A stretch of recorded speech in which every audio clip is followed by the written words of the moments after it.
السلام علیکم ورحمۃ اللہ وبرکاتہ۔ بسم اللہ والصلاة والسلام علی خیر خلق اللہ، اما بعد، ولا یفلح الساحر حیث اتی۔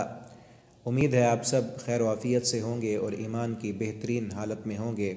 اللہ کا قرآن کہتا ہے ولا یفلح الساحر حیث اتی کہ جادوگر کبھی کامیاب نہیں ہو سکتا۔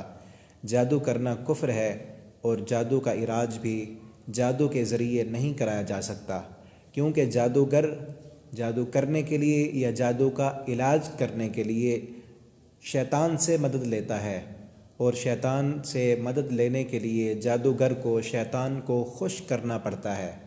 پہلے جادوگر شیطان کو خوش کرتا ہے، پھر شیطان اس جادوگر کی مدد کرتا ہے۔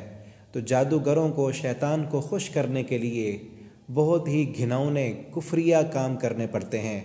بعض جادوگر شیطان کو خوش کرنے کے لیے قرآن مقدس کو نعوذ باللہ اپنے پاؤں کے ساتھ باندھ کر بیت الخلاء میں جاتے ہیں، قرآن کریم کی آیات کو اپنے پیروں کے نیچے لکھتے ہیں۔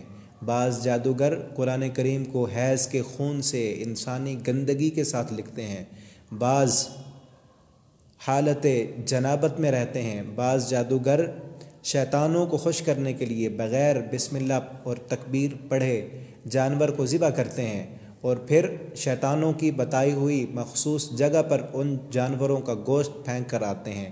بعض جادوگروں کو مردوں کی ہڈیاں قبرستانوں سے نکال کر ان پر کچھ پڑھنا پڑتا ہے۔ تو شیطانوں کو خوش کرنے کے لیے جو جادوگر جتنا بڑا گھناؤنا کام کرتا ہے، وہ شیطان اس سے اتنا زیادہ خوش ہوتا ہے اور اتنی زیادہ اس کی مدد کرتا ہے۔ بعض جادوگروں کو اپنی ماں سے اپنی بہن کے ساتھ زنا کرنا پڑتا ہے، اتنے گھناؤنے اور کفریہ کام کرتے ہیں، اور اسی لیے یہ جادو کرنا کفر ہے، اور جادوگر کی سزا وہ قتل ہے۔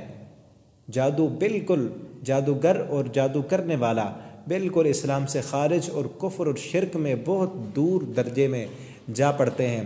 اور پھر ان جادوگروں کو جادوگر تو یہ سمجھتے ہیں کہ شیطان میرے قبضے میں ہے، جبکہ وہ خود بے وقوف شیطان کے قبضے میں ہوتا ہے۔ شیطان ان جادوگروں سے معاہدہ کرتا ہے کہ اگر تیری جو اولاد ہوگی، پہلا تیرا جو اولاد ہوگی، اس کو تو اپنے ہاتھوں سے قتل کرے گا تو میں ساری زندگی تیرے ساتھ رہوں گا۔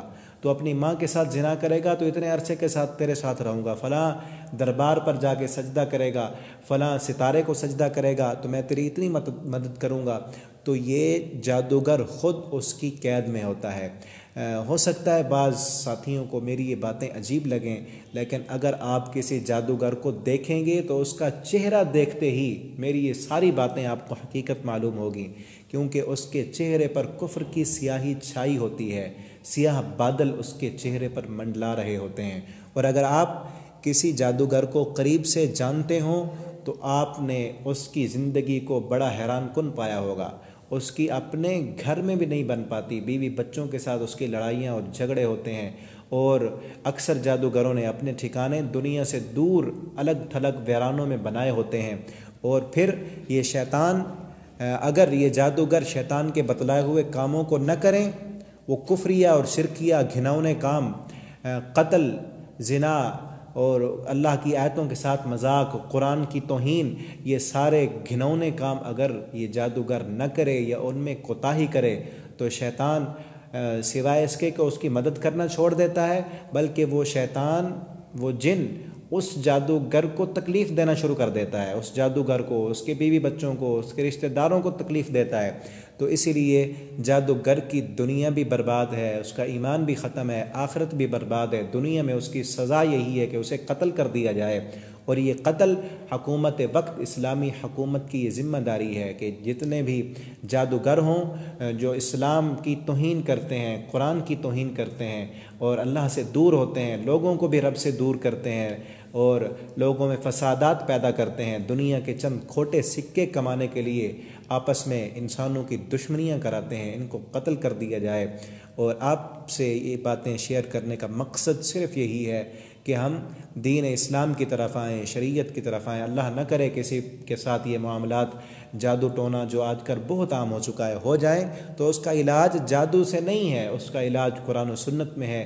انشاءاللہ آپ کو اس کا علاج بھی بتایا جائے گا۔ اللہ رب العالمین ہم سب کا حامی و ناصر ہو۔ اللہ تعالی ہمیشہ ہمیں صحت و عافیت والی ایمان والی زندگی نصیب فرمائے، اور ایمان پر اللہ تعالی ہمارا خاتمہ فرمائے۔